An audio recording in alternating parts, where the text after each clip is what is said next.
Salamnya satu. Nanti. Bismillahirrahmanirrahim. Assalamualaikum warahmatullahi wabarakatuh. Waalaikumsalam. Alhamdulillah. Segala puja dan puji syukur senantiasa kita persembahkan kehadirat Allah Subhanahu wa Ta'ala, karena tidak sedetik pun berlalu dari hidup ibu-ibu bapak-bapak saya kecuali berlalu dengan nikmat Allah, sehingga kita wajib bersyukur. Alhamdulillah. Salawat beriring salam terlimpah curahkan kepada junjungan kita, suri tauladan kita, Nabi besar Muhammad sallallahu alaihi wasallam. Semoga kita semua diberikan kesempatan oleh Allah untuk bisa berziarah ke makam Nabi Muhammad, sembari melaksanakan ibadah umrah ataupun haji. Amin ya rabbal alamin. Dan kelak di akhirat galau-galau kita semua diizinkan Allah bersama Nabi Muhammad sallallahu alaihi wasallam. Amin ya rabbal alamin. Dan kami hormati para alim, para ulama, tokoh masyarakat, khusus ketua masjid Bapak Tatar Suryana SE,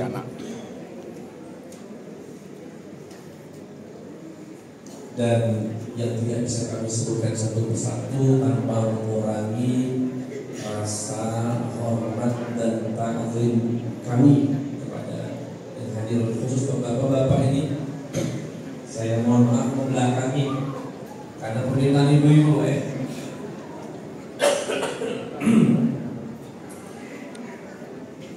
Bapak-bapak dan ibu-ibu yang dimuliakan Allah Subhanahu wa Ta'ala,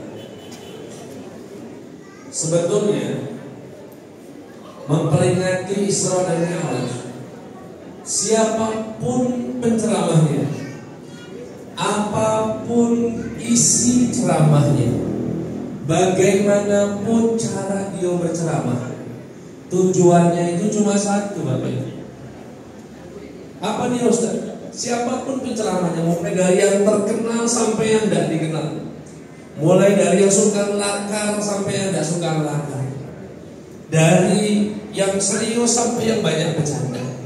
Tujuan dari memperingati Isra Mi'raj itu satu. Apa dia Ustaz? Yang tadinya tidak sholat jadi sholat, yang tadinya sudah sholat tapi masih di rumah, khususnya buat bapak-bapak, jadi ke masjid. Yang tadinya tidak khusyuk jadi khusyuk. Yang tadinya sholatnya hanya yang wajib bertambah dengan yang sunnah-sunnahnya. Yang sudah istiqomah Allah kasih ikhlas.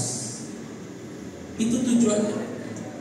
Masalah acaranya rame atau tidak rame, apakah itu tanda acara ini sukses Ustaz? Bisa jadi. Tetapi tanda barometer yang paling pas adalah acara yang paling sukses adalah acara yang banyak memberikan perubahan yang lebih baik. Betul apa betul Ibu? Maka dari itu, pada kesempatan ini izinkan kami untuk menyampaikan kiat-kiat, karena saya yakin yang hadir di sini adalah, insya Allah tadi saya dengar dari sambutan Pak Ketua, orang soleh dan orang soleh. Artinya sudah sholat. Hanya saja mungkin ada sebagian dari kita yang masih belum tahu cara untuk mendapatkan kekhusyukan dalam sholat. Maka dari itu, dalam kesempatan ini kami akan sampaikan beberapa kiat-kiat agar mendapatkan kekhusyuan dalam sholat. Allah Subhanahu wa Ta'ala berfirman, A'udzu billahi minasyaitonir rajim. Wasta'inu bis-sabri was-salah wa innaha lakabirah illa 'alal khashi'in. Mintalah tolong kepada Allah melalui sabar dan sholat. Dan sholat itu berat banget, berat betul, berat niat kata orang Palembang, berat. Kecuali bagi orang yang sudah khusyuk dalam sholatnya, maka sholat tidak lagi berat, melainkan merindukan. Maksudnya apa Ustaz? Orang yang sudah khusyuk dalam sholat, orang yang sudah merasakan nikmatnya sujud, nikmatnya sholat, setelah sholat zuhur rindu menunggu datangnya waktu asar. Kalau orang yang belum khusyuk, begitu mendekati asar gelisah dia, ayo sholat lagi, harus berhenti, harus ini, harus itu. Tapi kalau orang yang khusyuk, setelah sholat subuh sudah menanti-nanti batinnya, ya Allah, semoga umurku sampai dengan umur, pacak sholat lagi. Kenapa? Karena dia sudah merasakan nikmatnya sholat, lezatnya sholat, dan itu hanya diberikan bagi mereka yang khusyuk dalam sholatnya. Oh Ustaz, aku galau jadi orang khusyuk. Apa dia kiat-kiat Ustaz? Nah, sebelum kami menjelaskan, menyampaikan apa kiat-kiat agar mendapatkan kekhusyuan dalam sholat, kita semua harus membedakan apa bedanya khusyuk dengan tumakninah. Pernah dengar ibu-ibu istilah tumakninah? Sholat itu harus yang tumakninah Ustaz, begitu ya? Guru-guru kita nyampaikan dulu, kalau sholat itu harus tumakninah. Pertanyaannya, apakah tumakninah sama khusyuk itu sama atau beda? Jawabannya beda. Apa dia Ustaz bedanya tumakninah sama khusyuk? Yang pertama, tumakninah wajib, khusyuk tidak wajib. Itu ya. Sekali lagi apa? Tumakninah wajib, rukun dalam sholat, jika ditinggalkan batal sholat. Tapi kalau khusyuk tidak wajib. Ibu tiap hari sholatnya khusyuk ya? Kadang khusyuk, kadang. Kalau tidak khusyuk batal tidak sholatnya? Tidak, karena dia tidak wajib. Itu yang pertama. Jadi tumakninah itu wajib, khusyuk tidak wajib, tapi dia dianjurkan, ya, disunnahkan. Memang tumakninah itu apa dia Ustaz? Tumakninah, apa dia wajib kemudian khusyuk tidak wajib? Nah, aku cerita. Tumakninah itu Bapak Ibu cuma ada 4 dalam sholat. Berapa? Hanya dalam 4 titik diwajibkan tumakninah, dan 1 saja tidak dilakukan batal sholat. Apa dia Ustaz tumakninah itu? Perhatikan dulu. Aku nak praktek sholat. Allahu Akbar. Niat takbir. Kemudian ketika Bapak Ibu rukuk, Allahu Akbar. Rukuknya wajib tumakninah. Itu tumakninah yang pertama.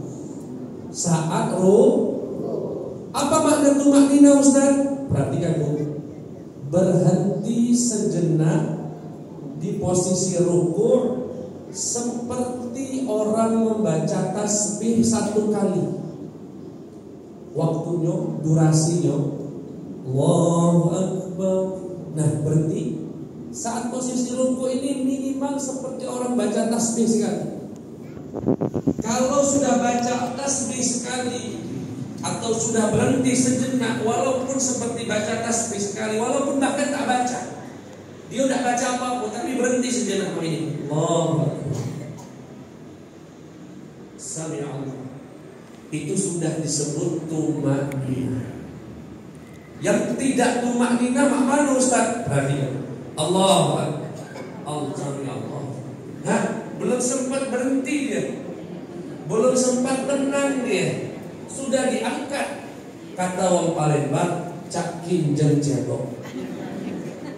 Betul loh.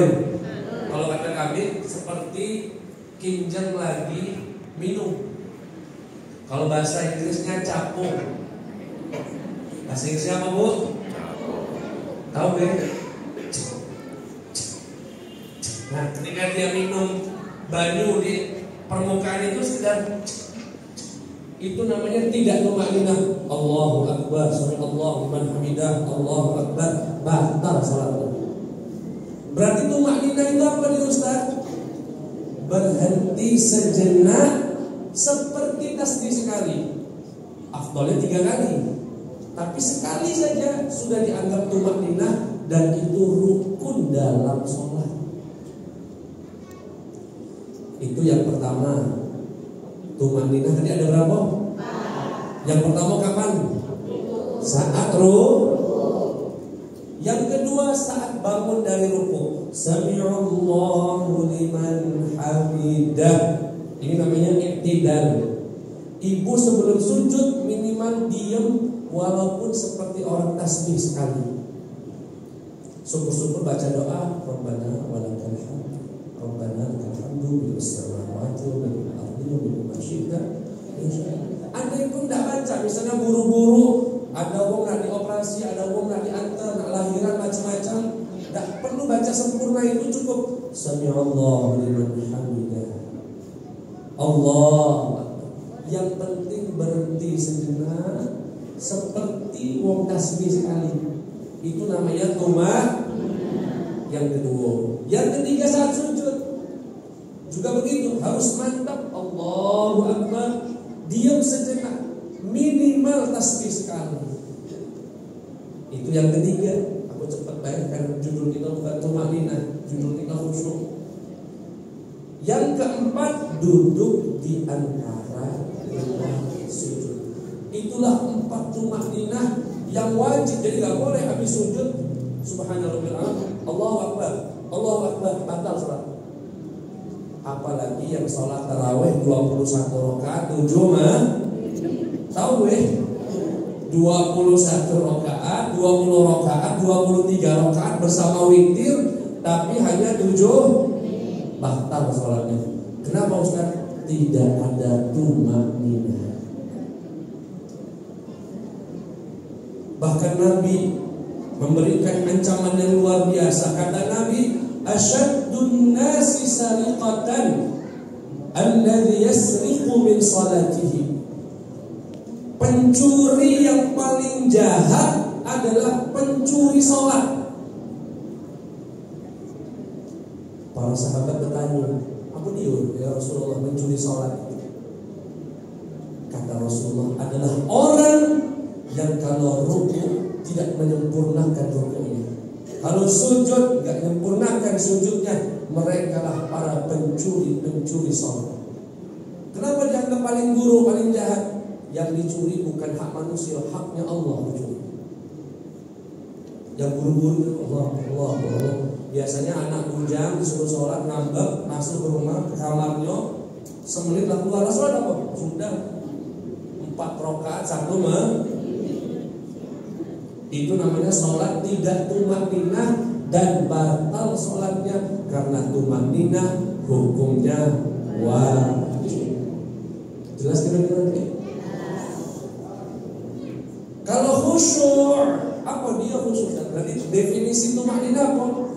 Berhenti sejenak di 4 posisi tadi seperti orang tasbih 1 kali. Itulah makna tumaninah. Kalau khusyuk Ustaz, khusyuk adalah meresapi bacaan salat. Allah Maha besar Engkau ya Allah. Ketika sujud subhana rabbiyal a'la wa bihamdi. Maha suci Engkau ya Allah yang maha tinggi, dengan segala pujian untukmu ya Allah. Cuma diresapi. At-tahiyatul mubarakatus salatu. Asyhadu an la ilaha. Aku bersaksi ya Allah, tak ada Tuhan yang layak disembah kecuali Engkau, dan aku bersaksi Nabi Muhammad adalah utusan. Itu namanya khusyuk. Meresapi setiap bacaan dan gerakan sholat. Apa hukumnya Ustaz? Tidak wajib, karena kalau wajib batal galau gitu. Berapa kali kita sholat berupa rakaat? 2 apa 3 ya? 3 apa 4 ya? Nah, karena khusyuk tidak banyak orang mencari barangnya hilang, kuncinya hilang dari pagi dicari, lupa naruhnya di mana. Begitu Allah Akbar ingat nih, oh ya Allah, di balik kasur tadi bilang. Seharian nyari tidak dapat deh. Begitu sholat, setan bantu ingat tuh. Makanya khusyuk itu tidak tapi bagi orang yang mampu melakukannya, sungguh di sana ada kenikmatan yang luar biasa. Itulah yang disebut dengan khusyuk. Jadi perbedaannya apa dia? Pertama, tumaninah itu wajib. Khusyuk tidak wajib, melainkan sunnah, dianjurkan. Dan itu banyak derajatnya. Ada orang khusyuknya di rakaat pertama baik, rakaat kedua, ketiga mulai menghayal kanan kiri. Ada yang khusyuknya di takbir baik, bubar. Ya begitu Allahu Akbar, bubar. Yang semuanya tadi lupa jadi ingat semua dalam sholat. Ya itulah derajatnya manusia. Itulah kenapa surga dibuat banyak derajat. Karena rupanya kita ini tidak satu derajat. Meski sholatnya sama, gerakannya sama, hisab yang sama, dengan imam yang sama, tapi derajatnya tidak sama. Ada yang khusyuknya sampai akhir, ada yang sekedar di awal, ada yang sekedar di sujudnya baik. Itulah kenapa surga dibuat derajat, untuk sesuai dengan keimanan dan amal soleh kita masing-masing. Sampai sini kurang lebih jelas ya? Insya Allah. Nah, sampailah kita kepada hal yang ingin aku sampaikan. Apa dia Ustaz? Kiat-kiat agar kami baca khusyuk dalam sholat kami. Yang pertama, aku nak tanya dulu, Bapak Ibu, kalau setelah dengar azan yang pertama kali dilakukan apa kalau mau sholat? Ambil wudu. Nah, perhatikan Bu ya. Amalan-amalan, sunnah-sunnah yang diajarkan Nabi sebelum sholat, mulai dari wudu, mulai dari misalnya sholat qobliyah, tahiyat, itu semua tujuannya satu. Seluruh amalan yang disunnahkan Nabi sebelum sholat fardu, tujuannya agar sholat fardunya khusyuk. Itu maksudnya ada. Kenapa ada qobliyah? Biar khusyuk sholat. Kenapa ada tahiyat? Biar khusyuk sholat. Kenapa ada wudu? Biar khusyuk sholat. Aku jelaskan siko-siko. Yang pertama, sebelum kita sholat biasanya kita ambil wudu. Kata Nabi Muhammad sallallahu alaihi wasallam, "Idza tawadda'a al-muslimu aw al-mu'minu fa ahsana wudu'ahu, kharajat khatayahu min tahti adfarihi." Barang siapa yang berwudu dan wudunya sempurna, Allah gugurkan dosa-dosa bersamaan dengan tetesan air, bahkan sampai dosa itu jatuh dari bawah jari jemari kita. Artinya apa Ustaz? Orang yang wudu itu nikmatnya apa Ibu? Begitu dia wudu, diusapnya wajah. Ya Allah, dosa wajahku, mataku penampilan yang haram. Tangannya juga disempurnakan. Jangan buru-buru yang gitu Bu ya. Sholatnya sudah lah, pasti bisa dipastikan tidak bakal khusyuk. Tapi kalau dari wudunya saja sudah sempurna dan dia nikmati setiap gerakannya, karena kata Nabi akan gugur dosa dari sini. Bahkan sebagian ulama salaf mengajarkan doa saat wudu. Doa ini bukan dari Nabi tapi dari para ulama. Apa dia Ustaz? Ketika membasuh wajah, Allahumma bayyid wajhi wa tabyid wujuh wa tasud wujuh. Ya Allah, cahayakan wajahku ya Allah. Di hari nanti banyak wajah tak bercahaya di akhirat. Begitu mengusap tangannya, Allahumma a'ti kitabi bi yamini wa la tu'ti kitabi bi shimali. Ya Allah, kami catatan amal solehku mohon kau berikan melalui tangan kananku ya Allah, jangan kau berikan melalui tangan kiriku. Nikmat sekali. Dari wudunya saja sudah khusyuk. Bagaimana nanti kalau sudah masuk sholat? Jadi yang pertama Bu, yang menentukan kekhusyuan sholat, sempurna tidak sempurnanya wudu kita. Maka dari itu nikmatilah wudunya. Resapi bahwasanya Allah menggugurkan dosa dari jari jemari kita, dari wajah kita. Makanya dalam mazhab Imam Syafi'i setelah wudu tidak dianjurkan alias makruh mengusapnya dengan handuk. Namun Ustaz, karena dosa sedang berguguran bersama tetesan air itu. Kaki belum netes lagi relap, tidak jadi gugur dosa. Selama tidak memberatkan. Karena dalam kondisi tertentu apa dingin misalnya harus diledak apa. Makanya kedudukannya tidak haram, sebatas makruh. Dan nanti di akhirat satu hari Nabi Bapak Ibu ditanya sama sahabat, ya Rasulullah, engkau kan pernah lihat wajah kami. Iya, kenapa? Kaget kalau seluruh manusia dari zaman Nabi Adam sampai hari kiamat dikumpulkan di padang mahsyar. Ada umatnya Nabi Adam, Nabi Musa, Nabi Harun, macam-macam. Bagaimana cara engkau mengenali umatmu yang hidup setelah engkau mati dan mereka beriman kepadamu? Kalau kami kau kenal wajah kami. Maksud para sahabat, bagaimana cara Nabi mengenali ibu-ibu ini? Nah, ibu itu umatnya Nabi Muhammad bukan? Bagaimana ya Rasulullah cara engkau bisa mengetahui itu umatmu dan bukan umat Nabi yang lain? Kata Nabi, gampang nih ya. Loh, mana ya Rasulullah? Umatku bercahaya. Umatku kata Rasulullah, inna ummati yud'auna yawmal qiyamati ghurran muhajjalina min athari wudu. Faman istata'a minkum an yutila ghurratahu falyaf'al. Sesungguhnya umatku kelak di hari kiamat akan dibangkitkan dengan wajah yang berseri-seri bercahaya. Dari mana cahaya itu ya Rasulullah? Min athari wudu, dari bekas air wudu. Kata Nabi, kaget bentuknya itu seperti ghurrah muhajjalah. Apa dia ghurrah muhajjalah? Bapak Ibu pernah jenguk kuda warnanya hitam galau? Dari mulai ujung buntut sampai ujung kepala hitam galau. Kemudian di bagian keningnya ada warna putih. Biasa itu kuda warna hitam atau warna coklat warnanya sama, tapi di bagian jidatnya keningnya putih.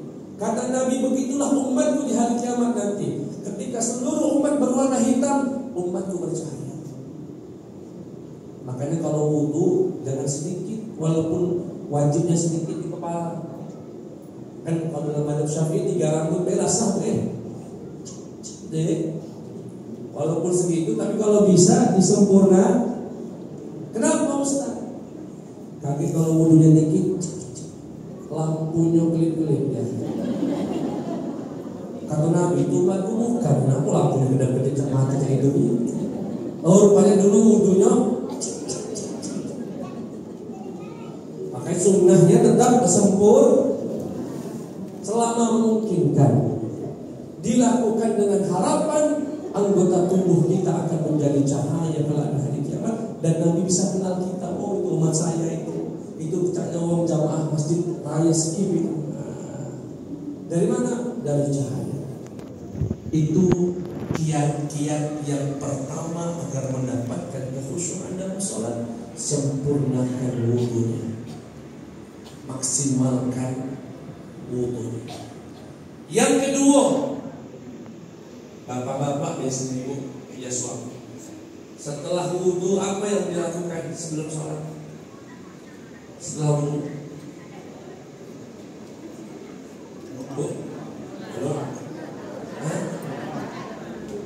langsung berangkat, pakai baju dulu. Apa udah pakai baju berangkat ke masjidnya? Pakai baju. Artinya apa Ustaz? Kiat yang kedua agar mendapatkan kekhusyuan dalam salat, pakailah pakaian yang terbaik. Khudhu zinatakum 'inda kulli masjid. Ambillah perhiasanmu setiap kamu menuju masjid. Punya cincin, pakai cincinnya. Punya Punya jam tangan, pakai jam tangannya. Punya sorban, pakai sorbannya. Punya baju bagus, pakai baju bagusnya. Saya pernah ditanya oleh seseorang ustaz, teman saya sendiri, mana pakaian kesukaan ustaz yang mana? Ketika dia lihat pakaian saya banyak, mana pakaian yang paling ustaz suka? Saya jawab dengan tegas, pakaian yang paling saya senangi, pakaian yang paling saya suka adalah pakaian yang saya pakai di rumah Allah Subhanahu wa taala. Karena sebagian kita ini pakaian yang disuka itu yang dipakai kondangan. Ya, sholat ya, aku baik jadilah. Nak buruk, nak berubah, nak jamur, kaget terusan. Allah Maha tahu niatnya, ya Allah Maha tahu. Tetapi wa man yu'azzim sya'airallah fa innaha min taqwal qulub. Karena kita mengagungkan salat, karena kita tahu mau berhadapan dengan Tuhan alam semesta, mau nyembah Allah, dia pakai pakaian yang terbaik. Ibu punya anak di rumah, begitu anaknya berangkat ke masjid pakai kaos oblong tulisannya Cristiano Ronaldo, nak mana mau masjid, balik dulu, balik, ganti baju, siapkan pakaian khusus untuk sholat, nak menghadap Allah. Itu akan berpengaruh pada kekhusyuan sholat. Pakai yang rapi, yang bagus, disetrika, bila perlu dikasih minyak wangi. Sarung itu jangan sarung yang dipakai untuk tidur, untuk sholat. Sarung untuk ronda, laju, untuk ngelap habis mandi, laju, untuk tidur, laju, setelah itu dipakai sholat. Nah, tidak bakal khusyuk sholat. Kenapa? Karena dia belum mengagungkan syiar Allah, syiar agama Allah Subhanahu wa taala. Dia tidak mengagungkan sholat. Aku tidak berjumpa dengan Allah, nak sujud dengan Allah, aku akan pakai pakaian yang terbaik. Jangan ragu-ragu mengeluarkan kocek uangnya membeli pakaian yang terbaik untuk sholat kepada Allah Subhanahu wa taala. Itu yang tapi jangan berlebihan juga, lanjut tiap hari beli baju baru kan. Kata Pak Ustaz, aku tidak dulu. Yang penting terbaik, dirawat, wangi. Suaminya disiapkan berangkat ke masjid. Balik dari masjid dicium pakaiannya sudah tidak bagus, masukkan keranjang, siapkan yang baru lagi.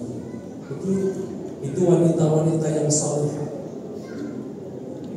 Yang ketiga, setelah berpakaian, pakai minyak wangi.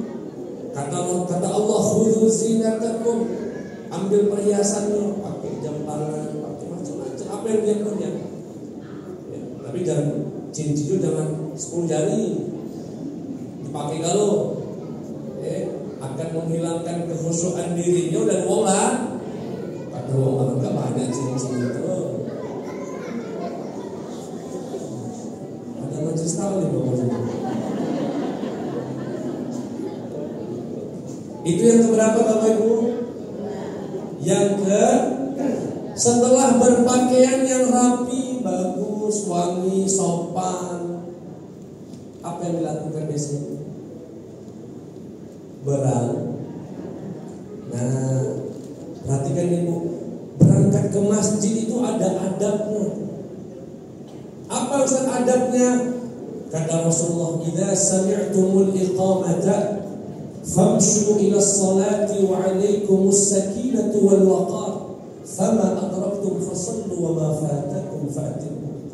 Wahai umatku, jika kalian mendengar kumandang adzan, kumandang iqamah, kemudian kamu berangkatlah dengan jalan atau berangkatlah wa 'alaikumus sakinatu wal waqar.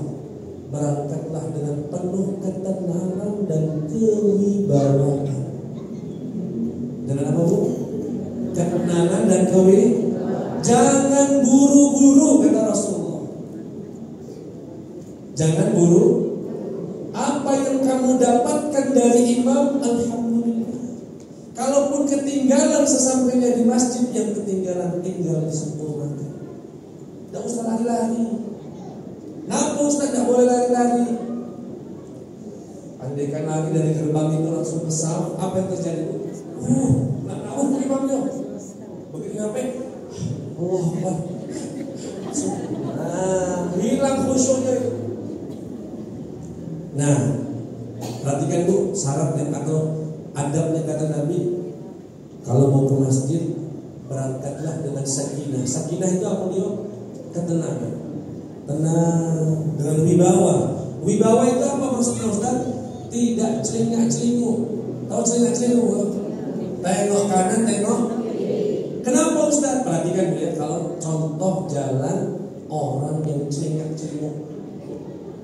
Berangkat dari rumahnya, tutup pintu, nah, tengok kanan. Jengok garasi rumah nambah mobil. Tanda kita nambah mobil. Mereknya apa itu? Innova. Jalan lagi. Tengok sebelah kiri. Sebelah lagi cek jatuh saya. Jalan lagi. Sampai dari masjid.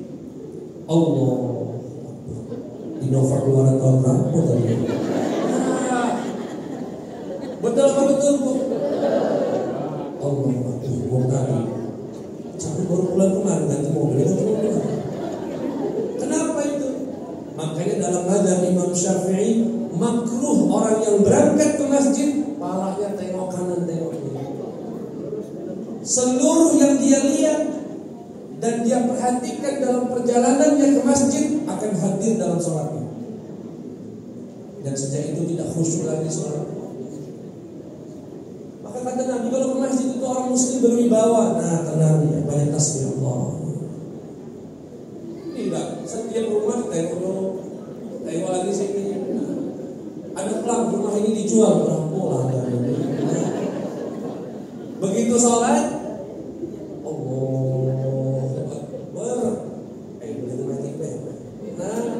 hilang semua kekhusyuannya. Dan yang juga penting makanya itu jangan selingat-seling. Dan yang juga penting kalau orang muslim keluar dari rumahnya berpakaian rapi, wangi, wibawa, orang non muslim yang melihat pun akan terkagum-kagum. Indah sekali orang muslim itu keluar memanggil panggilan Tuhannya, wangi dia lewat itu, wangi, kemudian terlihat wibawa dan auranya. Tapi kalau ke masjid asal pakaian, asal semua dilihatin, hilang aura. Dan kita berharap dengan itu dia bisa tergugah untuk kemudian tertarik dengan Islam, melihat dari bagaimana orang muslim itu. Ini selama masih memungkinkan, jangan juga ada alasan. Kadang-kadang kami mohon maaf dapat ojol misalnya, kenapa tidak sholat? Waduh pakaian Ustaz tidak bersih. Terus KGP pas pulang kapan baliknya? Kali malam jam 12 malam nah. Zuhur asar maghrib isanya kapan? Yang saya sampaikan ini Bu, selama memungkinkan dia masih di masjid, masih di rumah. Kalau di jalan yang tidak ada alas, tidak ada istilahnya pakaian yang bersih, yang tidak apa-apa seadanya. Tapi berangkat ke masjid pakaiannya wangi, berangkatnya dengan kewibawaan. Dan yang ketiga, kenapa jalan itu tidak usah buru-buru? Kata Rasulullah, wa'alaikumus sakinatu wal waqar wa la tasta'jilu. Jangan buru-buru. Apa yang membuat orang rata-rata buru-buru? Biasanya takut ketinggalan rakaat biasanya itu, sehingga dia berlari-lari tadi. Kalau udah berlari-lari, begitu masuk shop, napasnya tergopoh-gopoh, mengas, akhirnya tidak itu kalau jalan kaki. Kalau pakai kendaraan, nah ini pernah terjadi survei di Timur Tengah dan terjadi, dan itu diliput. Apa itu? Ada orang jamaah bawa mobil terlambat, tapi karena dia pengen buru-buru, pengen dapat saf pertama, macam-macam, pengen dapat rakaat bersama imam. Begitu masuk halaman, parkirnya di belakang ambulan. Buru-buru, nggak galak nyari kan yang mana yang kosong, biar dia bisa parkir agar tidak mengganggu orang. Ini persis di belakang ambu, datang terlambat, ketinggalan 3 rakaat. Supir ambulan begitu salam berangkat, nak keluar, nah mobil aku bertahan di dalam mobilnya ada uang sakit. Siapa yang menyebabkan Bu? Orang yang sholat tadi menyebabkan kesusahan. Masa iya orang sholat malah justru menyusahkan orang lain? Akhirnya Pak diumumkan sama pengurus masjid, bagi pemilik kendaraan Fortuner plat mobil aku, dia lagi sholat disebut nama nomor platnya, laju tidak sudah tidak khusyuk, ganggu bahkan berdosa, membuat orang sakit tadi tidak bisa berbuat, tidak bisa keluar. Maka Nabi tahu betul itu, kata Nabi, kalau ente ke masjid sudah dengar iqamah santai saja, tapi nanti ketinggalannya sudah ketinggalan. Kenapa memang? Yang kamu dapat dari imam, alhamdulillah. Yang ketinggalan tinggal disempurnakan. Selesai.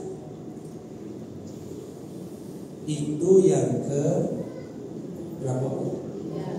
Yang keempat apa yang tiga? Wudu yang sempurna. Yang kedua, berpakaian yang baik, yang rapi, yang wangi. Saya tadi ngulangin kata wangi karena Nabi masalah wangi ini terutama buat laki-laki, kalau perempuan tidak boleh. Ya, perempuan secukupnya baik. Kenapa saya tegaskan? Karena Rasulullah tegas betul Ibu, Bapak. Nabi pernah berkata, man akala sauman aw wasalan fala yaqrabanna musallana. Barang siapa yang makan bawang putih dan bawang merah, jangan dekati masjid kami.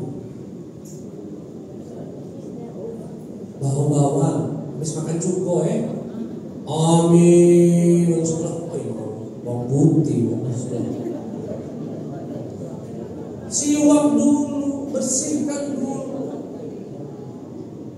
Bayangkan Nabi sampai melarang orang muslim datang ke masjid hanya karena habis makan bawang putih, bawang merah. Dan saya baru tahu dan paham hadis itu ketika saya kuliah di Mesir. Rupanya memang orang Mesir, orang Arab secara umum itu biasa makan bawang mentah, bawang putih mentah, dilalapnya.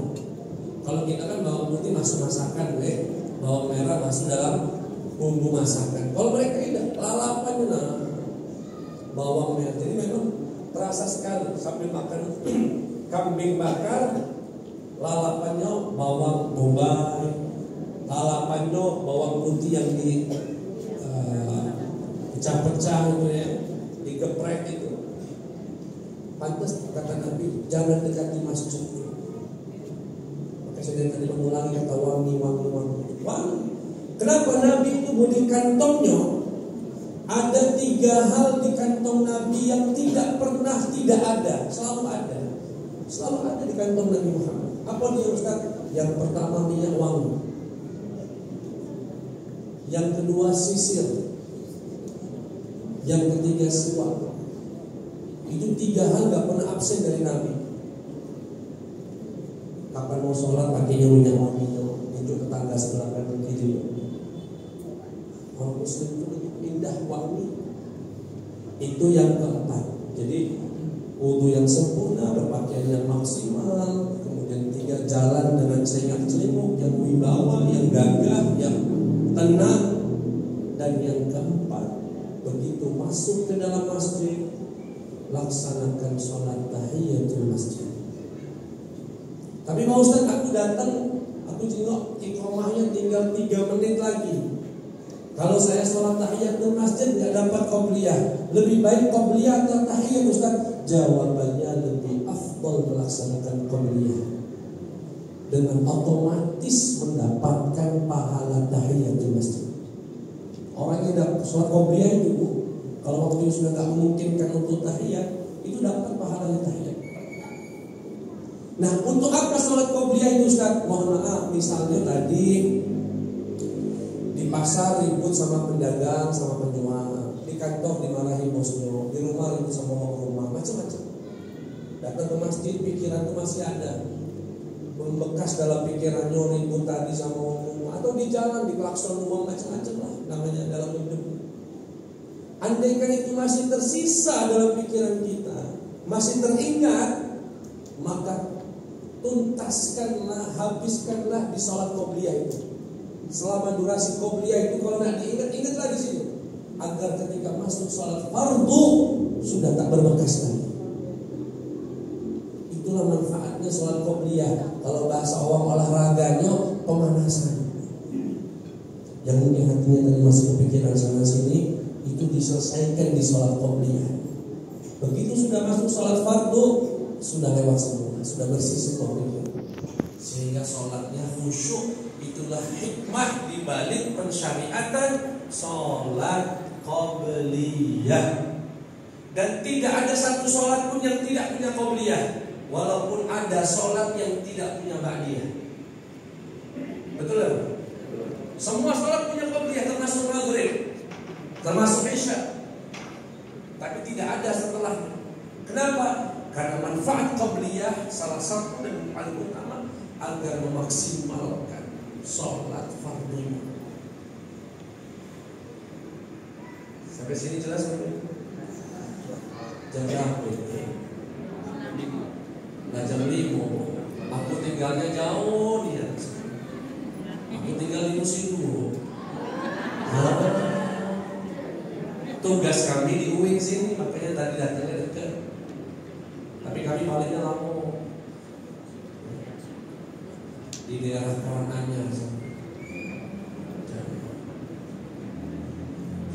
Saya ganjilkan saja. Tadi sudah 4, saya 5-kan. Karena Allah witrun wa yuhibbul witra. Allah itu ganjil dan suka dengan yang ganjil. Apa dia yang kelima, Ustaz? Begitu ibu salam qobliyah, assalamualaikum warahmatullahi, assalamualaikum warahmatullahi. Kata Nabi, di antara doa yang paling mustajab adalah doa yang dibacakan antara azan dan iqamah. La yuraddu du'a ma baina al-adhan wal iqamah. Tidak akan tertolak doa yang dibaca antara azan dan iqamah. Artinya apa? Setelah Bapak Ibu sholat qobliyah, angkat tangannya Allah. Urzuqnal khusyuk, anugerahkan kami kekhusyukan dalam sholat kami. Artinya kiat-kiat yang kelima, minta sama Allah agar diberikan kekhusyukan ini. Karena pada akhirnya khusyuk itu soal hati yang tenang, yang fokus, dan pemilik hati ini hanyalah Allah Subhanahu wa taala. Ya muqallibal qulub, tsabbit qulubana ala dinika wa ta'atik. Hati di tangan Allah semua. Sehingga minta Allah, a'inna ala dzikrika wa syukrika wa husni ibadatik. Bantu aku ya Allah untuk selalu menikmati zikirku, salatku, syukurku padamu. Itulah kiat-kiat yang minta sama Allah. Bu, kalau sudah nikmat salat dirasakan, ibu sudah merasakan lezatnya salat, tidak pengen kita buru-buru selesai salat. Allah sujudnya lama, subhanallah. Kalau orang yang sholatnya buru-buru, itu karena dia tak merasakan lezat sholat. Apalagi kalau kita bayangkan ya Allah, kalau itu sujud yang terakhir, bisa jadi kita berapa banyak orang sholat subuh berjamaah sama kita, zuhur sudah gak ada. Betul kan? Perasaan subuh tadi, aku sama kamu, itulah jantung misalnya. Artinya apa? Ketika kita sujud, kita nikmati dan kita bayangkan kalau itu adalah sujud kita yang terakhir. Nikmat. Berbisik kepada Allah Subhanahu wa ta'ala, Maha suci Engkau ya Allah yang Maha tinggi. Dan kita minta dalam doa-doa kita. Maka kata Nabi, aqrabu ma yakunu al-'abdu min rabbih fa huwa sajid. Sedekat-dekatnya hamba dari Allah adalah tatkala dia sujud. Nikmat. Jamaah sekalian yang dimuliakan Allah, itulah 5 kiat-kiat yang bisa kami sampaikan pada kesempatan kali ini. Sebetulnya masih banyak ya, yang bisa kami sampaikan, tapi itu semoga bisa diamalkan, bisa diresapi ya. dari semua itu, kekhusyuan pada akhirnya adalah memahami bacaan sholat. Maka sempatkan mumpung hayat masih dikandung banyak, dimengertikan dia namun dia makna sami'allahu liman hamidah, apa makna tahiyatullah, apa arti dari rabbil firli warhamni wajibuni, agar setiap gerakan ibu tadi bacaan bisa diresapi dan dinikmati, dan itulah yang dimaksud dengan khusyuk dalam sholat. Jelas kira-kira? Alhamdulillah. Itu saja yang bisa kami sampaikan, dan saya mohon izin sama Pak Ketua untuk menyampaikan sesuatu. Saya, Bapak Ibu, sedang berjuang untuk membangun pesantren tafsir pertama di Palembang. Tafsir. Kalau tahfidz kan sudah banyak ya. Hafal Quran sudah banyak sekali, bahkan mungkin ratusan rumah-rumah tahfidz, tapi belum ada pesantren untuk tafsir. Dan saya sudah alhamdulillah membebaskan lahan 1 hektar lebih di daerah Bendus. Ya. Mohon doanya, semoga Allah permudah, Allah kabulkan. Alhamdulillah untuk tanahnya sudah lunas, sudah clear, dapat 11.000 meter, ya berarti 1 hektar lebih, 1.000 meter. Nanti mungkin saya izin bagikan brosur tuh ya, dipegang kapan ibu punya rezeki, nak berbagi, lanjut. Walaupun di brosur itu tulisannya untuk tanah, tapi alhamdulillah tanahnya sudah lunas, sudah clear. Ya, kapan ada rezeki ya, bukan nyumbang semen sesaat. Ya, dan ini menjadi sejarah insya Allah, karena ini menjadi pesantren pertama. Terima kasih, mohon maaf atas segala kekurangan, kepada Allah saya mohon ampun. Wassalamualaikum warahmatullahi wabarakatuh.